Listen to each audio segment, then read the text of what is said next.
Marine defence पे आपकी coverage काफ़ी पुरानी है रचित सर। एससीआई और कोचिन शिपयार्ड ये दोनों आप ले लीजिए, और क्या व्यू रहेगा सर इनमें? सर वैसे भी ले रखा है तो रखा हुआ तो है ही। और हाँ एससीआई सर। मोमेंटम कर रहा है और करता रहेगा। 325 345 गोइंग फॉरवर्ड। हल्का सा सप्लाई पॉइंट क्रॉस करेगा 365 का, फिर 400 प्लस लेवल्स जाता हुआ दिखेगा। जिनके पास पोजीशन है बनाए रखें। अगर इस कमेंट्री को सुनने के बाद पोजीशन बना रहे हैं तो स्टॉप लॉस 272। चार्टिकल पैटर्न्स में हल्का सा चेंज है, उसको कंसिडर करते हुए आप 272 के स्टॉप लॉस के साथ इसको लेके जा सकते हैं। मस्गाओ डॉक 2379 लेवल्स पे चल रहा है। सप्लाई पॉइंट क्रॉस करना जरूरी है, जो कि 200 मूविंग एवरेज है, जो कि है 2520। उसको जैसे ही क्रॉस करेगा एक मोमेंटम आपको देखने को मिलेगा 2683 एंड 2800। नाउ अगेन, अभी जब मैं ये बात कर रहा हूं तो मैं वापस से बात बोलना चाहूंगा, ये बाय कॉल नहीं है। सिर्फ आपको लेवल्स ये उठाए जा ये सर, ये आप मजगांव पे बोल रहे हैं ना सर? जी। जी। सवाल सर कोचिन और एससीआई पर था सर, मजगांव पे तो बात हो गई हमारी। अच्छा, कोचिन जी। शिपयार्ड अगर आप देखें तो कोचिन शिप, मैं तो सर सब में ही बुलिश हूं। तो और पोजीशन भी है। कोचिन शिपयार्ड जी। 15 लेवल्स पे चल रहा है। इसका भी 200 मूविंग एवरेज क्रॉस करना जरूरी है, जो कि है 1550, विच इवेंचुअली इट विल। थोड़ा सा बस वेट करना होगा। 1550 लेवल्स को क्रॉस करने के बाद 1650 और 1650 के बाद आपको ये जाता हुआ दिख सकता है बहुत कंफर्टेबली 1824। अगेन, इस पे भी this is not a buy call, but हाँ ये होगा इन टाइम टू कम। और जिन भी लोगों को थोड़ा सा भी शक है या समझने में थोड़ी सी प्रॉब्लम होती है कि जब मैं ये सब बातें करता हूं, तो एक चीज मैं रिमाइंड करना चाहूंगा। जनवरी में, फेब्रवरी में, जब तक वॉर नहीं छिड़ा था ना, everybody was going out of defence. It was very few people in the industry who are talking bullish about defence, and rest is history. तो अगर आप सही तरीके से फंडामेंटल एनालिसिस करते हैं, स्टॉक को चलने में टाइम जरूर लगता है, बट वो रिटर्न फिर उसी हिसाब से छोड़ता है। चलिए ठीक है, ये बात है यहाँ पर। और कुछ शिपयार्ड के बाद अब जरा बात कर लेते हैं एचएल को लेकर के। एचएल भी वहीं का वहीं है, 4400 के आसपास अब पहुँचते हुए, मतलब चला है, लेकिन ये 4-5% की रैली अभी तो एक महीने में देखने को मिली है। अंबाला मैम, एचएल को लेकर के अभी क्या व्यू रहेगा आपका? और साथ ही साथ अपोलो माइक्रो भी ले लीजिए। इन दोनों पे आपकी राय जानना चाहेंगे। एचएएल में मेंबर्स को एक कॉल ऑप्शन बाय करा के रखा है, स्टैंडर्ड डिस्क्लोजर अभी कराया है, हाँ, कल ही कराया था। इस व्यू के साथ में दिस आफ्टर दिस डिस्क्लोजर, जो ये ट्रेड का व्यू हो गया सिर्फ, लेकिन अगर इन्वेस्टमेंट आप प्लान कर रहे हैं तो एचएएल आज की डेट में ठीक ठाक भाव पर आपको मिल रहा है। You got to be ready कि अगर आप इस प्राइस पर आज इसको बाय करने का विचार कर रहे हैं, no problem at all, subject to you are ready कि अगर ये थोड़ा सा नीचे गिरता लाइक 5-7%, आप वहां पर ऐड कर पाए, दैट्स इट। और अगर आप ये कर लेते हैं तो 5200 से लेकर के आपके लिए जो दूसरा टारगेट बनेगा वो 6000 का बनेगा। इन्वेस्टमेंट लेवल स्टॉक लगता है ये मुझे। तो मैं यहाँ पर आपको ट्रेड की सलाह नहीं दूंगी, स्टॉक ऑप्शन करना, समथिंग डिफरेंट जहां पर आप 2-3% के लिए मूव को ट्रैक करते हो बस, तो वो अलग व्यू होता है। तो ये इन्वेस्टमेंट की बातचीत के जो भी हमने आपसे की है, एचएएल में एक स्टॉप लॉस लगा करके आप लोग जरूर चल लें।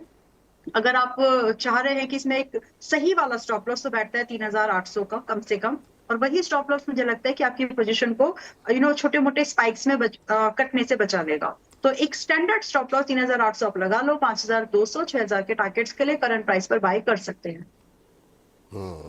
ठीक है, ये बात एचएल को लेकर के है। और अपोलो माइक्रो मैम? हाँ जी। भूल जा रही मैम आजकल। नहीं नहीं, भूल नहीं जा रही मैं, लैपटॉप थोड़ा सा स्लो चल रहा है बिल्कुल जी। कोई कोई बात नहीं ठीक है। है, थोड़ा हाँ। जी। नो, मैं बाद में बताऊंगी क्या हुआ है, लेकिन अपोलो माइक्रो अभी 401 के पास में चल रहा है, और यहाँ पर इन माय ओपिनियन आपको एक स्टॉप लॉस छोटा रखिए, एग्जिट जल्दी मिल जाएगा, बेहतर एंट्री दोबारा कर पाओगे। क्योंकि कई बार क्या होता है कि हम वेट करते रह जाते हैं कि चलेगा कि नहीं चलेगा उस कंफ्यूजन में। तो फिलहाल के लिए स्टॉप लॉस लगाने की मेरी सलाह होगी 370, जो कि यहाँ से करीब करीब 8% का बैठता है। तो ये 370 रुपए का स्टॉप लॉस आप लगाकर अगर कोई पोजीशन होल्ड कर रहे हो तो कर लीजिए। बाकी फिलहाल बाय की सलाह मेरी रहेगी आपको इसमें 425 के ऊपर। तो या तो 370 से भी सस्ता मिल जाए तो वैल्यू इन्वेस्टमेंट का मौका मिल जाएगा दोबारा से, या फिर एक मोमेंटम पकड़ ले 425 के ऊपर तब। अब जिनके पास पहले से पिछले हफ्ते की कोई पोजीशन है या पिछले महीने की कोई पोजीशन है, 370 के एसएल के साथ ही प्लीज होल्ड करिए, उसके नीचे नहीं। स्टॉप लॉस छोटा किया गया है, 350 था पहले।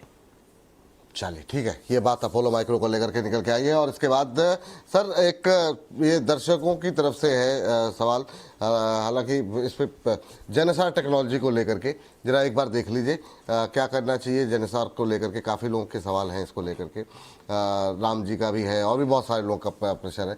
आज 526 के आसपास ट्रेड करता हुआ, बहुत लोग कह रहे हैं 600 रुपये के आसपास कब तक आएगा। तो एक तो इसको देख लीजिए सर, और पावर में टाटा पावर पे कुछ दिन हो गए आपकी टिप्पणी नहीं ली, तो इसको भी जरा देख लीजिए क्या करना चाहिए। बिल्कुल जी, देखिए टाटा पावर फंडामेंटली बहुत बढ़िया कंपनी है, लेकिन टाटा पावर आप बाई करेंगे तो एक वैल्यू जोन में है, अभी बाई करने का भी सलाह रहेगा। 352 का स्टॉप लॉस रहेगा, 440 480 दोनों टारगेट रहेगा। 2 साल टाइम देना पड़ेगा, अगर 2 साल है तब जाके आप यहाँ पे बाई कीजिए, अदरवाइज टाटा पावर उससे पहले कुछ नहीं होने वाला। सेकेंड थिंग, जेनसर टेक अच्छा खासा धुलाई हम लोगों ने देखा है स्टॉक का, जिस तरीके से 977 से चल के नीचे आ गया था 442 450 के लेवल पे बाइंग देखने को मिल रहा है। और ये मुझे लग रहा है कि शॉर्ट टाइम में एक बेस मंथली लेवल पे बन गया है। नेक्स्ट 2 से 3 महीने का भी हायर हाई मंथली कैंड में पॉसिबिलिटीज है। 650 का टारगेट रहेगा। अभी अगर आप बाई करते तो एक स्टॉप लॉस मैं दे देता हूँ। वीकली बेसिस पे जो सपोर्ट था लास्ट टाइम का ऑलमोस्ट 478 के लेवल पे स्टॉप लॉस हो रहा है। 478 के आसपास एक स्टॉप लॉस मेंटेन कीजिए एंड बाई करने का सलाह रहेगा। टारगेट आपको यहाँ पे ऑलमोस्ट 650, उसके बाद 680 तक आते हुए दिखाई देंगे। चलिए ये बात यहाँ पर निकल करके आई है। अगली टिप्पणी जो है जो है लेते हैं रजित सर से। रजित सर, एक तो पावर में आप आइनॉक्स ग्रीन देख लीजिए सर, रिन्यूएबल एनर्जी को लेकर के काफ़ी लोग अब बुलिश हो रहे हैं। आइनॉक्स ग्रीन की कुछ संभावनाएं हैं रिकवरी की, पहला सवाल आपसे। और दूसरा आप अदानी ले लीजिए, अदानी को लेकर के अभी आपकी टिप्पणी क्या रहेगी, अदानी पावर। सर उसके पहले अनुमति दें तो आप साइएंट डीएलएम का फर्स्ट टारगेट हिट हो चुका है 567 रुपए पे। 579 का टारगेट हिट हो गया है, 581 का हाई रजिस्टर कर दिया है। आप जरा निकलना स्क्रीन पर पहले लेकर के आ जाए। नहीं हाँ बिल्कुल, पहले जरा स्क्रीन पर एक बार दिखा दीजिए प्लीज। जो रिकमेंडेशन रही थी 579 का फर्स्ट टारगेट यहाँ पर दिया गया था, वो टारगेट हिट हो गया है यहाँ पर। साइंट डीएलएम, हाँ साइन डीएलएम की बात कर रहा हूँ मैं। अच्छा ये इसको हटा दीजिए सर, साइन डीएलएम 500 का शेयर है। प्लीज़ पीसीआर की टीम थोड़ा सा मतलब जो है ना, हाँ ये जो है इसको थोड़ा सा अगर गूगल फाइनेंस पे जो हमने भाव दिखाए थे वो जरा लेकर के आ जाइए। 580 के आसपास चल रहा है, 8% के आसपास की मजबूती अभी देखने को मिल रही है। अभी जो हाई लगा है 581.50, करना क्या है सर अब? सर जिन लोगों ने ट्रेडिंग बेट ली थी, अगर आपका कन्विक्शन ऐसा है कि आपको जल्दी निकलना है, निकल जाइए, कोई प्रॉब्लम नहीं है। अच्छा पैसा मिल रहा है, 12-13 रुपए मिल रहा है, निकल जाइए। वैसे I have a clear case idea, ये 581 का इसने 52 वीक हाई बनाया है अभी। It's a turn around candidate. 598 के जो टारगेट्स हैं वो मैं रीजनेबली समझ रहा हूँ जल्दी आते हुए आपको देखने को मिलेंगे, और उसके बाद आगे भी हम अपडेट करेंगे। तो अगर आप मीडियम टर्म के लिए भी होल्ड कर रहे हैं, कर सकते हैं, और इंट्राडे पोजीशन ली थी या ट्रेडिंग बेट ली थी तो यहाँ पे भी प्रॉफिट बुक करके निकल सकते हैं। चलिए ठीक है। ज़्यादा भरोसा आप किस पे करेंगे, मतलब होल्ड करके ले जाएं या फिर प्रॉफिट बुक करके जाएं? सर होता ही है ना कि बहुत होल्ड करके लेके जाने में प्रॉब्लम नहीं है, बट अगर 10-5-20 रुपए नीचे आ जाता है ना तो फिर वो कमेंट्स आने लग जाते हैं, मरवा दिया, बेकार, एनालिस्ट फालतू की बातें करता है। तो आजकल मैं क्या कर रहा हूं, आप टारगेट हिट हो गया, मेरी तरफ से आप फ्री हैं। अगर आपको कन्विक्शन है, अगर आप समझ पा रहे हैं और आपको कॉन्फिडेंस है तो लेके जाइए। फिर अगर 10-20 रुपए नीचे आए तो प्लीज आके कमेंट मत करिएगा, वो मेरा बहुत ज्यादा दिमाग खराब करता है और मैं बहुत क्लियर हूं इस बात को लेके। And that is the reason कि आजकल मैं इतना ज्यादा स्लो हो गया हूं कॉल्स के लिए, because I want to be 100% sure. मैं कमेंट्स नहीं सहन कर पाता हूं। चलिए सर, वो आप जरा जो बाकी जो 2 शेयर आपको दिए गए हैं सर उस पर आपकी टिप्पणी जानना चाहेंगे। आइनॉक्स ग्रीन जी, आइनॉक्स ग्रीन सर देखिए, जिस तरह की सिचुएशन बनती हुई दिख रही है, यहां पे टर्न अराउंड मुझे नहीं दिख रहा है। एक कोशिश इसने करी थी बट ये बार बार हायर लेवल पे हिट हो रहा है, 206, 208, 210 लेवल, फिर ये नीचे ही आ रहा है। मेरे को कन्विक्शन नहीं है अभी इसका टर्न अराउंड स्टोरी बनने का। I will wait for the quarterly numbers, क्योंकि अभी भी लास्ट टाइम जो नंबर्स आए थे it was a loss making operating profit आप देखें नेगेटिव थे, और उसमें भी अदर इनकम का क्वांटम बहुत ज्यादा था। तो अगर ये कोई लिक्विडिटी बेस्ड रैली आती है बिना सर पैर की तो बात अलग है, बट फंडामेंटल्स और टेक्निकल्स मुझे क्लियर केस दूर रहने के लिए बोल रहे हैं इस काउंटर से। इसके साथ साथ अडानी पावर, इसमें दो चीजें जुड़ी हुई हैं सर। पावर सेक्टर जिसमें हमारा अभी कन्विक्शन हाथ के हाथ टर्न अराउंड का नहीं है, medium to long term yes अच्छा लगता है। और अडानी ग्रुप भी अभी जिस तरीके से पूरी बातें कर रहा है, और पिछले 2-3 दिन से हम जिस तरीके से बोल रहे हैं हाई लेवल पे प्रॉफिट बुक करें, फ्रेश पोजीशन बनाना बिल्कुल भी एडवाइजेबल नहीं है। हाँ चलिए, तो बिल्कुल भी एडवाइजेबल नहीं है सर। लेकिन बहुत सारे ब्रोकरेज हाउसेस तो अब काफ़ी बुलिश हो रहे हैं अदानी को लेकर के कि तमाम केसेस निपट गए, तमाम चीज़ें हो गई। आप भी कह रहे थे कि मामला अगर निपट जाएगा तो पॉजिटिव हो जाएगा मामला, लेकिन अब जब निपट गए हैं तो भी आप सकारात्मक नहीं है। कारण सर सकारात्मक इसलिए नहीं हो रहा हूं क्योंकि अभी क्या है, हम सबकी नजर एक ही चीज को लेके पड़ी हुई है कि यूएस में क्या हो रहा है, ईरान में क्या हो रहा है। हम ये नहीं देख रहे हैं कि इंडिया यूएस ट्रेड डील को लेके कितनी बातें हो रही हैं। जो 2 दिन पहले पीयूष गोयल साहब का स्टेटमेंट आया था, क्योंकि होता क्या है ना सर, पूरी दुनिया की आदत है सिर्फ जहां सूरज उग रहा है वहीं देखती है। खदानों में जाके ना हीरे नहीं खोजे जाते, खदानों में जाके हीरे खोजने वालों को ही ना लॉन्ग टर्म का बेनिफिट देखने को मिलता है, और हम वो काम करते हैं सर। इसीलिए जो चल रहा है वो चलने दीजिए, बट जो बैक स्टोरी है ना उसको खासा ध्यान रखिए, क्योंकि वही आपको एक्चुअल मजा और रिटर्न देती है जी। Sir event. चलिए ठीक है, जेपी पावर पे जरा आप राय जानना चाहेंगे मैम। जरा इंट्राडे चार्ट देखिए, एकदम से इसमें मोमेंटम बनता हुआ दिखाई दे रहा है 4% ऊपर। यहाँ पे कोई गुंजाइश हो सकती है क्या? और दूसरा जो है हम देख रहे हैं कि एनएचपीसी भी आधे % के आसपास की मजबूती के साथ, हालांकि ये 80 के आसपास ही ट्रेड कर रहा है लगातार दोनों पे। पहले जरा इंट्राडे चार्ट जरा देखिए जेपी पावर का, और उस पर देखिए जिस तरीके से मोमेंटम बनता हुआ दिखाई दे रहा है, कुछ गुंजाइश हो सकती है क्या इसमें? बिल्कुल जी, इसमें धोखा मिल सकता है, इसीलिए मैं इसको थोड़ा अभी अवॉइड करके चल रही हूँ। सही, ये ऐसा काउंटर है कि या तो इसको एकदम मोमेंटम कंफर्मेशन वाले हो तब पकड़ लीजिए, आपका स्टॉप लॉस छोटा बैठता है तब एक ट्रेड कर लो, या फिर एकदम जब क्या बोलते हैं उसको, एकदम दबे सड़े से प्राइस पे, यानी बहुत ही वैल्यू थोड़ा सा दिख जाए, टेक्निकल प्राइस पर गिरने के लिए जगह ही ना मिले, थोड़ा वैसे भाव पर अभी बीच में है।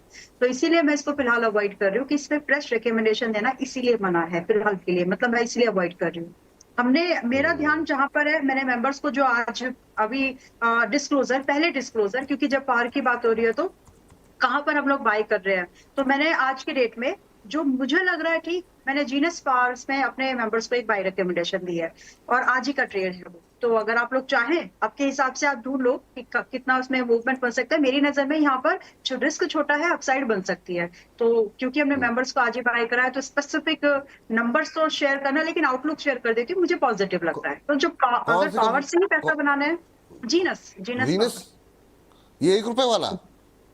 नहीं, हाँ जीनस पावर। अच्छा, एक सेकंड सर, ल्यूमिनस पावर कह रही क्या मैम? या थोड़ा ऑडियो का इशू है क्या?